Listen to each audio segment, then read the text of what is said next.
मैं वो हराम की रोजी लेके जाके मेरी बीवी बच्चों को खिलाऊंगा, क्या मेरे घर के अंदर सुकून होगा? से हिसाब पूछने वाला नहीं है। अगर कोई पूछता है तो उसका जेब गर्म कर देते हैं। यतीमों और बेवाओं का माल खा जाते हो। इन लोगों को ये खा रहे, जहन्नम की आग इनको खाएगी, जहन्नम की आग इनको खाएगी, जहन्नम की आग इनको खाएगी। अगर पेशेंट्स के पास बिल डालेंगे तभी तो मेरी हॉस्पिटल चलेगी। नहीं, जब वो हॉस्पिटल आप बिल नहीं डालोगे तो हॉस्पिटल तो मुझे पूछना पड़ेगा। हर जगह डॉक्टरों को देखो, एक मात्रे की जगह 10-10 मात्रे लिखते हैं। मेडिकल वालों को भी उसके उनका हिसाब किताब रहता है। तो आपकी बीवी बच्चों की हाजिरी मेरी बीवी बच्चों को मिलेगी, मेरी बीवी बच्चे सुकून से रहेंगे। आज हमारे साथ सिराज भाई फिर से हैं। पहले एपिसोड में इन्होंने वक्फ बोर्ड के बारे में पूरा डिटेल बताया था। अब हम बात करेंगे, अगर वक्फ बोर्ड इतनी ऑर्गेनाइज है तो फंड जब भी हम पूछते हैं वहाँ जाके कि बताइए कितना पैसा आता है और कितना आपके पास अकाउंट है, तो इनको फाइल खोलना पड़ता है, कोई डिटेल सामने नहीं होता है। सिराज भाई ऐसा क्यों?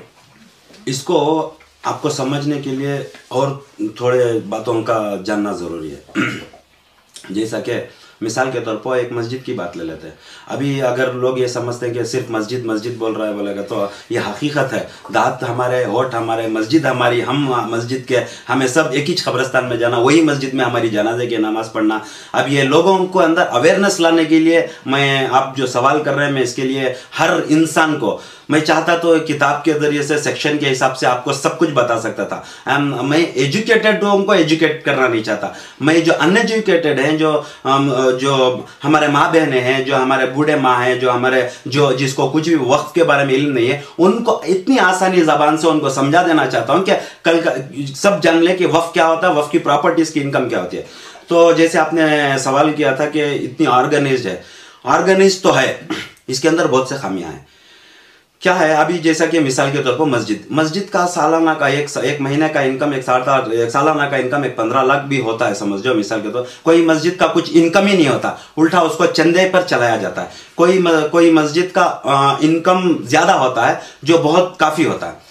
तो जो बहुत काफी होता है उनको क्या है, हर साल में फाइनेंशियल ईयर में वक्फ बोर्ड को उनकी जिम्मेदारी से, जैसे कि वह उनके बैलास होते हैं, उनकी जिम्मेदारी से मार्च के इसके अंदर उनको अकाउंट सबमिट करना होता है। तो साल 10 साल, 5 साल, 4 साल, 30 साल, 40 साल तक ये मस्जिद की कमेटी वाले ऑडिट नहीं रिपोर्ट करते हैं। पूरे नहीं, बहुत से ईमानदार हैं जो हर साल करते हैं, जिसके दिल में अल्लाह का डर है, जो हर साल हर महीना अल्लाह के पैसों को, अल्लाह के घर के पैसों को सोच कर खर्चा करते हैं, उल्टा उनके हाथ से डालते हैं। बहुत से ईमानदार है, तो अल्लाह के पास भी उनका अजर है। जो लोग खा जाते हैं, बहुत से इदारे हैं, बहुत से उसके मिसाल ऐसे खाते हैं, 1 साल हो गया उसका हिसाब नहीं, 2 साल हो गया उसका हिसाब नहीं, ऐसे साल तक हिसाब नहीं देते। अब ये क्या करते हैं, उनका अकाउंट, उनके पास एक ऑडिटर होता है। ऑडिटर क्या करता है, वो अच्छा चार्टर्ड अकाउंट होता है, वो इनकम टैक्स के, गवर्नमेंट को इनकम टैक्स में हिसाब किताब में फर्क कर देता है। ऑडिटर का काम ही होता है। वो ऑडिटर क्या करता है, हिसाब किताब में फर्क बताता है। मिसाल लो, परसों मैंने लाबाबिन मस्जिद के बारे में बोला था। लाबाबिन मस्जिद अपना एक इदारा है, खुवत इस्लाम अपना एक इदारा है, मकान मस्जिद अपना एक इदारा है। लाबाबिन मस्जिद की जो इनकम होती है, वो इनकम को ऑडिट के हिसाब से उन्होंने क्या करते हैं, फर्क करके खुवत इस्लाम को हमने 2,40,000 दिया, 4,80,000 दिया, फला इतने दिया, मकान मस्जिद को इतना दिया, ईदगाह दूसरे कामों में इतना दिया करके बोल के वहां से ऑडिट को, वहां से क्या करते हैं, वक्फ बोर्ड को कंट्रीब्यूशन भी देना पड़ता है, और दूसरा वहां पे जो इनकम जो बनती है वो लोगों को फायदा भी पहुंचाना पड़ता है, उनको सवाल भी किया जाता है। इसलिए वो अपने अकाउंट्स को इधर दिया उधर दिया बोल के डाइवर्ट करते हैं। फिर इसके बाद में जो हम सब जानते हैं, कोई अल्लाह का बंदा आता है, किसी के दिल में आता है कि मैं ये मैट दिला दूं, मैं फैन दिला दूं, मैं एसी दिला दूं, वो डोनेशन अलग। कोई आता है हाथ छपा के 5,000 10,000 डोनेशन करता है, वो डोनेशन अलग। हर हफ्ते जो जुमा का चंदा होता है, वो डोनेशन अलग। ये सब होते हुए इनको क्या है, मस्जिद को इंप्रूव करना है। अल्लाह का घर तो अल्लाह का घर है, वो अल्लाह हिफाजत करने वाला है। इतना शानदार मस्जिद को इंप्रूव करते इतना करते हैं कि उनको ये नजर नहीं आता कि मस्जिद के बाजू में एक पड़ोसी भूखा है, मस्जिद के बाजू में एक बीमार कैंसर हॉस्पिटल में है, उसके पास खाने के लिए पैसे नहीं है। मस्जिद के बाजू ही एक बिन ब्याही लड़की बैठी है, उसके पास कोई नहीं है। मस्जिद के बाजू ही एक किसी के आंख नहीं है, किसी का कान नहीं है, कोई अपाहिज है, उसका कोई ख्याल नहीं करता। बल्कि जो वक्फ का जो मंशा है, जो वाकिफ जो करके रहता है, जिसको जो कम्युनिटी को जो देना होता है, जो मुसलमानों को, यतीमों बेवाओं को, जो जरूरतमंदों को देना होता है, भूखे को खाना खिलाना होता है, ये सब नहीं करते। सब इनके अकाउंट चलाने में रहते हैं, अकाउंट को बदलाने में रहते हैं। तो ये क्या करते हैं, इनकी जिम्मेदारी क्या है, इनकी जिम्मेदारी, ये जो वक्फ की जो कमेटी होती है, जो इंस्टीट्यूशन मस्जिदों की जो कमेटी होती है, उनको पूरी तरह से हिसाब लेना पड़ता है। हिसाब करके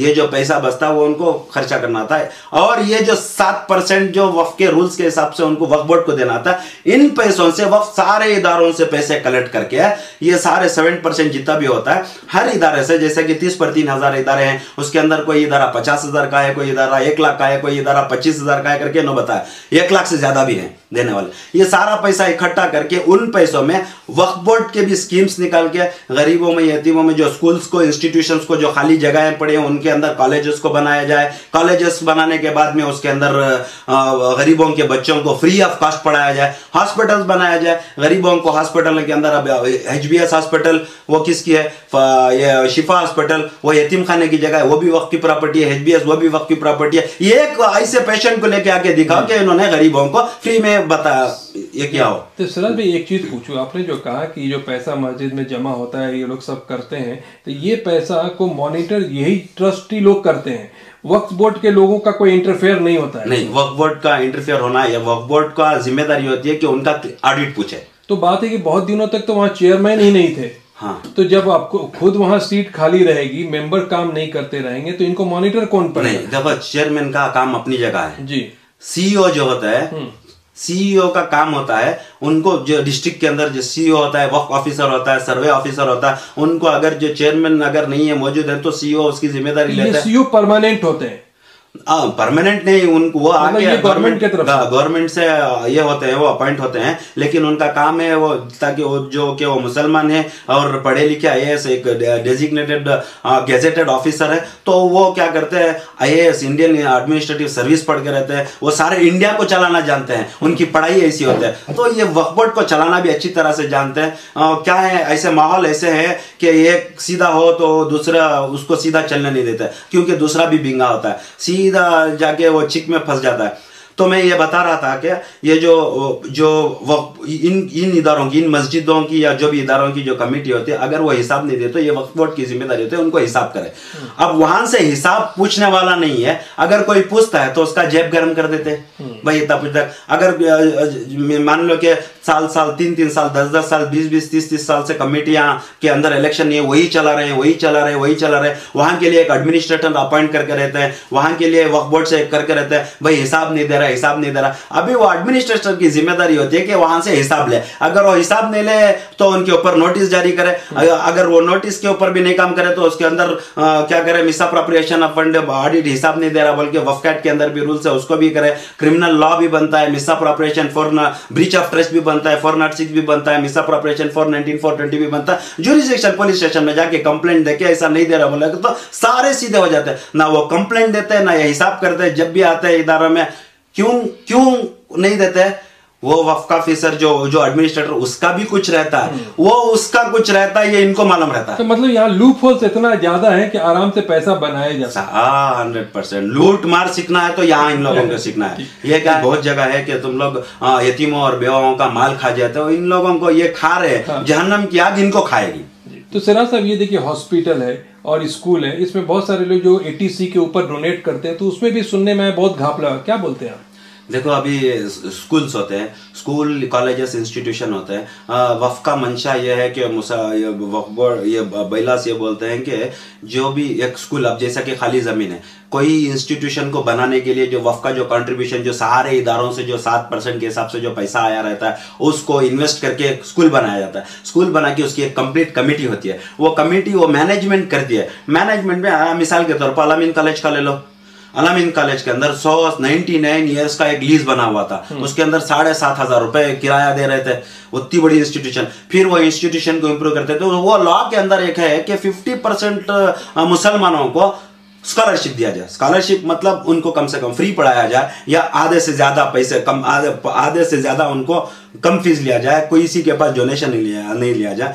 तो ये मकसद ही है स्कूल में बनाना है कि मुसलमानों के अंदर जो मुसलमान बच्चे हैं उनको अच्छा पढ़ाया जाए। जो गरीब ऑटो ड्राइवर हो, भाजी बिकाने वाला हो, चाहे कंकड़ी बिकाने वाला हो, वो घर चलाना ही उसको मुश्किल है, फिर भी वो गवर्नमेंट स्कूल को जाने से बेहतर है हमारी मुस्लिम इदारा है, मुस्लिम स्कूल है बोल के उन्हें जाकर एडमिशन करा, तो उसे स्कॉलरशिप के हिसाब से उसको फ्री एडमिशन करके उसको फ्री बुक्स देके उनको पढ़ाना चाहिए। उनको पढ़ाकर उन बच्चों को ऊपर लाकर उनको अच्छे एजुकेशन देके उनको IAS बना सकते हैं, डॉक्टर्स बना सकते हैं, इंजीनियर्स बना सकते हैं, जजेस बना सकते हैं, लॉयर्स बना सकते हैं। ये काम है इंस्टीट्यूशन का, ये मकसद है इंस्टीट्यूशन को बना के उनको फ्री ऑफ कॉस्ट पढ़ा के उनको हमारी कम्युनिटी को डेवलप करने के वास्ते ये मकसद है। लेकिन यहां पे क्या होता है, ये यहाँ पे फीस लेते हैं, डोनेशंस लेते हैं, फॉरेनर्स या बाहर के स्टेट वाले आते हैं, मिसाल के तौर पर कश्मीरी आते हैं, गुजराती है, यूपी वाले आते हैं, तमिलनाडु वाले आते हैं, उनको पढ़ाते हैं, वहाँ कुछ यहाँ पे आके बीजी लेके रहते हैं, उनको पढ़ाते हैं, उनके पास से डोनेशंस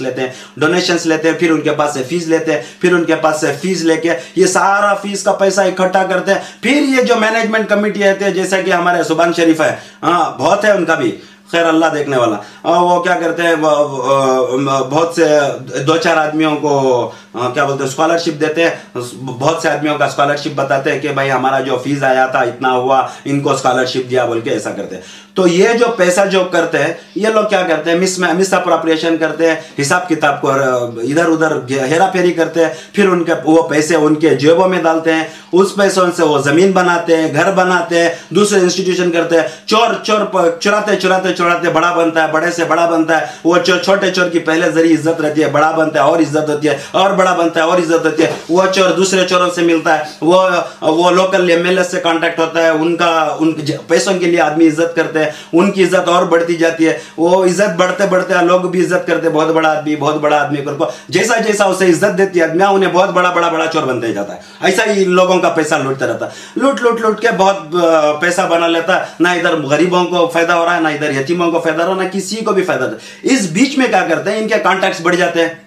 कोई एक अल्लाह का नेक बंदा आप जैसा या कोई भी एक बंदा क्या करता है, भाई ये मुसलमान इंस्टीट्यूशन है, कोई स्कॉलरशिप है, फोन करके स्कॉलरशिप ले लेता है, या कोई किसी को टैक्स बनना रहता है, कोई बहुत बड़ा करोड़पति है, वो टैक्स लाखों के हिसाब से, करोड़ों के हिसाब से इनकम टैक्स बनना चाहता है। अगर वो टैक्स के अंदर 80G12 के हिसाब से अगर वो इनकम टैक्स को बचाना चाहता है, बचाना मतलब गवर्नमेंट को देने के बजाय हमारी कम्युनिटी को देने की अगर सोचता है, तो वो इनकम टैक्स से एग्जम्प्ट होने के लिए चैरिटेबल ट्रस्ट को दिया तो इनकम टैक्स भी नहीं होता, चैरिटेबल ट्रस्ट को, इंस्टीट्यूशंस को, हॉस्पिटल्स को, स्कूल्स को देंगे, वो ये सोच के देता है मेरा पैसा गवर्नमेंट को जाने की बजाय मेरी कौम पे खर्चा, वो पैसे भी लेते हैं, वो उसका इस्तेमाल करते हैं, वो बताते हैं मैंने डेस्क लिया, मैंने इतने बच्चों को स्कॉलरशिप दिया, मैंने ये पेंटिंग कराया, वो पेंटिंग कराया, ये इंप्रूवमेंट कराया, वो इंप्रूवमेंट कराया। इधर वफ को अलग हिसाब दिखाते हैं, वफ को भी वही हिसाब दिखाते हैं, इनका पैसा भी हिसाब देते हैं, कहां से भी आता है तो इनके जेबों में, इनके अकाउंटों में पड़ता है। ये इनकी अपनी आलीशान बंगले बनाते हैं, आलीशान उनका खुद का एक ये बनाते हैं। ये हॉस्पिटल में मनमानी हिसाब से पैसा लेते हैं, आप कॉलेज में भी और स्कूल में भी फीस अपने हिसाब से लेते हैं, तो कुछ रूल्स तो होना चाहिए। वो क्या है, गवर्नमेंट कॉलेज हो तो वो हिसाब से रूल्स फीस इतना करके फिक्स होता है। ये लोग क्या करते हैं, उनका मैनेजमेंट तय करती है कि इसका इतना फीस होता है, वक्फ इंस्टीट्यूशन नहीं, जो कॉलेज चलाती है वो मैनेजमेंट तय करती है इसका इतना डोनेशन, इसका इतना फीस बोल के। लेकिन लोगों को मालूम नहीं है कि ये वक्फ इंस्टीट्यूशन के अंदर मोर देन 50% गरीबों को, यतीमों को, उनको फ्री पढ़ाया जाए। ये लोगों को मालूम नहीं तो उन्होंने कहां से फ्री पढ़ाती। अगर अब जैसा अब ये लोगों को मालूम होता है, अब अगर कोई भी 50 गरीब है, BPL कार्ड लेके जाके भाई मैं ये इदारे से हूं बोल को जाको पूछो, अगर उन्होंने नहीं दिया बोला तो एक वक्फ बोर्ड को एक लेटर डालो, अगर नहीं दिया बोला तो उनका RTA डाल को उनका हिसाब किताब निकालो। ये सारा है ना। तो ये रूल है कि अगर वक्फ बोर्ड के प्रॉपर्टी पे स्कूल और कॉलेज बने हैं तो ये रूल है क्या कि 50% लोगों को फ्री में पढ़ाना है। हाँ, वो रूल क्या है, कोई 50% बोलता है, कोई 20%। उनके उनका जो अग्रीमेंट होता है, डीड होता है, लीज एग्रीमेंट होता है, उन लीज एग्रीमेंट के हिसाब से उसके अंदर 50% होता है, उसके अंदर जो लीज एग्रीमेंट के कंडीशन होते हैं वो कंडीशन के हिसाब से चलता है। अभी यहाँ पे क्या होता है, कोई 99 ईयर्स को लीज ले लेता है, कोई 30 ईयर्स को लीज ले लेता है, वो अपने हिसाब से इधर एजुकेशनल रोडिज्म करते हैं। एजुकेशनल रोडिज्म देखो, मैं एक मिसाल देता हूं। मैं भी जब 2000 मैं भी जब LLB कर रहा था, यही अलामीन इंस्टीट्यूशन में पढ़ा, वहां से मैंने तालीम हासिल की, एक रुतबे वाला बना। लेकिन उसके ऊपर उंगली उठाना मैं नहीं, उस्तादों पे उंगली उठाया तो मेरे इल्म को फर्क पड़ेगा, अल्लाह भी नाराज होगा। मैं उस्तादों के बारे में कुछ नहीं बोल रहा हूं, जो मैनेजमेंट जो चलाती है। मेरे ऊपर एक हादसा गुजरा, जब एग्जाम जब देना चाहता, उस दिन एग्जाम था, मेरी फीस नहीं बन सका, 3,500 कुछ फीस थी। जब एग्जाम का टाइम है, एग्जाम के हाल के बाहर खड़ा हूँ, एग्जाम चल रहा है, प्रिंसिपल खड़े, भाई फीस नहीं ले, हाल टिकट नहीं दे रहा है। हाल टिकट के लिए 10 मिनट उधर हो गए, ऊपर गए ऑफिस के पास से हाल टिकट लिया। फिर प्रिंसिपल ने कहा, मैनेजमेंट होती है, मैनेजमेंट ने प्रिंसिपल ने कहा कि तुम्हारा को कल फीस देना पड़ेगा, नहीं तो ये हाल में एंटर नहीं होगा। भाई इतने सबकी अपनी अपनी इज्जत होती है, सब स्कूल्स कॉलेजेस में रहते हैं, सारे लोगों के सामने हमारी इज्जत करना, तुम्हारी फीस नहीं बने, तुम्हें फीस लेकर आको दो, नहीं तो एग्जाम नहीं देता, वहां पे ही मूड ऑफ, दिल नहीं मानता वहां पे। इसीलिए 6 महीने बाद में एग्जाम लिखना पड़ा हमारे को। मैं जिंदगी में मिसाल हूं, कोई भी पूछे मैं बोलता हूं ऐसे कितने लोगों के साथ गुजरा होगा। 1500, 2000, 3000 फीस के लिए 10-15 मिनट खड़ा देते हैं, उनको तरसते हो भाई दो सर प्लीज अंदर आने दो, एग्जाम लिखने दो। इसके अंदर एग्जाम का जो पढ़ा लिखा सारा बर्बाद, इज्जत का फालूदा। ये सब क्यों करते हैं, क्या रोडिज्म करते हैं, ये अल्लाह को भी जाके जवाब देना है। मोहब्बत से हमारी आज ऐसी हालत है, हमारे लोगों के अंदर जो पढ़े लिखे हैं उन लोगों को चुनकर गली कुचों में जो डिग्री करके जो बिना एम्प्लॉयमेंट के ऑटो चला रहे हैं, होटल में काम कर रहे हैं, कोई तरकारी भी कर रहा है, कोई बिजनेस कर रहा है, उनको हमारी जिम्मेदारी है वक्फ की और ये इदारों चलाने वालों की, सारे मुसलमानों की जिम्मेदारी है कि उन लोगों को मोहल्ले के अंदर चुना जाए, उनके इल्म के ऊपर तहकीक किया जाए और उनको और इल्म पढ़ाकर और अच्छे तरीके से करने की कोशिश करें। जैसे आरएसएस में करता, आरएसएस का मिसाल ले लो, आरएसएस वाले क्या करते हैं, उनको एजुकेशन के ऊपर इंपॉर्टेंस देते हैं, उनकी फीस बनते हैं, उनकी फीस बन के उनको आईएएस बनाते हैं, सब इंस्पेक्टर्स बनाते हैं, यहां तक कि लॉयर्स बनाते हैं, जजेस बनाते हैं। हर जगह पूरी कंट्री के अंदर, हर इदारे के अंदर, हर इंस्टीट्यूशन के अंदर, हर गवर्नमेंट ऑफिसर्स के अंदर ऊपर से लेकर नीचे तक वो लोगों को पैसा खर्चा कर उनको बनाकर उनके जड़े अंदर डाले। हमको भी ये करना चाहिए कि मुसलमानों को अच्छा पढ़ाया जाए, उनको अच्छी तरह से अपॉर्चुनिटी दिया जाए, फ्री पढ़ाकर उनको कंट्रीब्यूशन देके। मिसाल के तौर पर एक इदारा इधर मस्जिद का बहुत बड़ा इदारा है, इधर खबरस्ता, ये वो उसके बहुत इनकम होती है, गरीब माँ बाप हैं, 1-2 बच्चे हैं, पढ़ा नहीं सकते, ऑटो चलाता है या कंकड़ी भी खाता है, वो सुबह के 100-200 लेके आके 500 लेके आके जीना चलाता है, उसको फीस नहीं बना सकता, उसका बेटा डॉक्टर बनना चाहता है। ये इंस्टीट्यूशन जो है वो इंस्टीट्यूशन वो बच्चे को लेकर तू डॉक्टर बन या कुछ भी बन, हमें तुझे स्कॉलरशिप के हिसाब से, तू हमारी कौम का बच्चा, हमारी स्कॉलरशिप के हिसाब से अगर उसको पढ़ाएंगे तो आदमी भी उसके बच्चों को एक इंजीनियर बना सकता है, एक डॉक्टर बना सकता है, एक लॉयर बना सकता है, इंस्पेक्टर आईएएस आईपीएस कर सकता है। अगर ये इदारे खुद उनका जेब भरने की कोशिश करेंगे, गरीब का नहीं सोचेंगे, तो गरीब के बच्चे कहां इंस्पेक्टर बनेंगे, कहां जज बनेंगे, कहां डॉक्टर बनेंगे। अब ये जो पढ़ के रहते हैं, अब ये डॉक्टर की बात ले लो, अब ये जो पढ़ के रहते हैं डॉक्टर्स के 1 करोड़ रुपए, 80 लाख रुपए, 90 लाख, 1 करोड़ 2 करोड़ देके सीट लेके रहते हैं। अब उनके माँ बाप भी खर्चा करके रहते हैं। अब उनके माँ बाप कर्जा लेके यहां से वहां से लोन लेके उसको सीट हासिल करके बढ़ते। जब वो डिग्री पास होता है, कोई हॉस्पिटल में जाता है, उसका दरमा 1,50,000, 70,000, 2 लाख के अंदर रहता है। अब ये खर्च पेड़ना बोले तो क्या करना, नर्सिंग होम के अंदर, बड़े बड़े नर्सिंग होमों के अंदर, बड़े बड़े हॉस्पिटलों के अंदर उसको डॉक्टर बोल के अपॉइंटमेंट करना। अब उसकी इतनी फीस होती है। अब उन्हें जैसा कि शिफा हॉस्पिटल का एक मसला है, मैं बताता हूं। एक कोरोना को आया सो वाला पेशेंट को उसको कैंसर का इंजेक्शन दिए, ब्रेन ट्यूमर, ब्रेन कैंसर का इंजेक्शन दिया। मेरे पास सबूत है, कल परसों में कोर्ट में दाखिल भी कर दिया हूं, एफआईआर भी होता है या नहीं होता देखेंगे, पीसीआर डाला हूं। तो ऐसे क्या करते हैं, सबको मालूम है कोरोना के टाइम पे या कोई भी छोटी बीमारी चाहता है तुम ना इतना बड़ा है। अब उन्हें 1 करोड़ बना के रहते हैं ना, 1 करोड़ 2 करोड़ खर्चा करते हैं। तो हॉस्पिटल डॉक्टर्स क्या करते हैं, डॉक्टर्स को उसकी मैनेजमेंट चलाती है। तुम ऐसे बिल डालो, ऐसे ये हिसाब से करो, इतना पैसा मुझे चाहिए, मैंने इतना खर्चा करके इंस्टीट्यूशन बनाया, इतना पैसा, तो वो भी हिसाब से बिल डालते हैं। कमीशन मिलता है? नहीं, कमीशन नहीं, अभी डॉक्टर को धर्मा देते नहीं, कमीशन बाद में डॉक्टर्स को धर्मा देते। अभी आप डॉक्टर है, मैं डॉक्टर का, मैं हॉस्पिटल का एमडी हूं, आप मुझे हॉस्पिटल चलाना है, उसका खर्चा चलाना है। आप अगर पेशेंट्स के पास बिल डालेंगे तभी तो मेरी हॉस्पिटल चलेगी। नहीं, जब वो हॉस्पिटल आप बिल नहीं डालोगे तो हॉस्पिटल तो मुझे मुझना पड़ेगा। इसके बाद में भी हॉस्पिटल्स वाले क्या करते हैं, कोई अल्लाह का नेक बंदा है, हॉस्पिटल बहुत अच्छे, सारे मुसलमान है, मुसलमानों को, गरीबों को सब करते हैं, बल्कि कोई आया, जैसा मैंने बताया एटीजी के हिसाब से उनको इनकम टैक्स को ये करने के हिसाब से, उनका खुद का एटीजी टू एलए के हिसाब से उनका चैरिटेबल ट्रस्ट बन के रहता है, वो डोनेट कर देते हैं। डोनेट करके क्या, जो चलो भी तुम्हें एक डायलिसिस की मशीन ले लो, चलो भी तुम्हें एक मशीन ले लो, ये गरीबों को इतना करो, वो बताते हैं हम गरीबों को इतना करते हैं, वो इतना करते हैं, बल्कि वो डोनर के पास बोल के बहाना बता के ले लेते हैं। इधर से आ रहा है वो वफ को हिसाब नहीं, वफ को जो जा रहा है इनको हिसाब नहीं, जितना कमा रहा है वो भी हिसाब नहीं। फिर क्या भी तुम्हें गरीबों को करेंगे अगर तो वफ को भी गलत हिसाब दिखाती हो, हमने इतने गरीबों को इतने आदमियों को फ्री इलाज कर डाला। कहाँ ही गरीबों को ले लगा को दिखाओ, पूछो कोई चलने फिरने वाले ऑटो वाले को पूछो, एक आम इंसान को पूछो, भाई तू ऑटो वाला, तू भाजी वाला, तू दूध वाला, तुझे तेरे घर में कौन तभी बीमार है, कौन सी तभी एक बेंगलुरु सिटी के अंदर या कर्नाटका के अंदर एक हॉस्पिटल बता मुसलमानों की, तुझे कौन सी तभी फ्री इलाज कराएगा? घर को नहीं कराते। वो एनजीओ क्या करते हैं, वो अल्लाह के नेक बंदे जो सदका करने का इरादा करते हैं, उन्होंने क्या करती है, लेके आकर उसको आंखों का इलाज करना, जाओ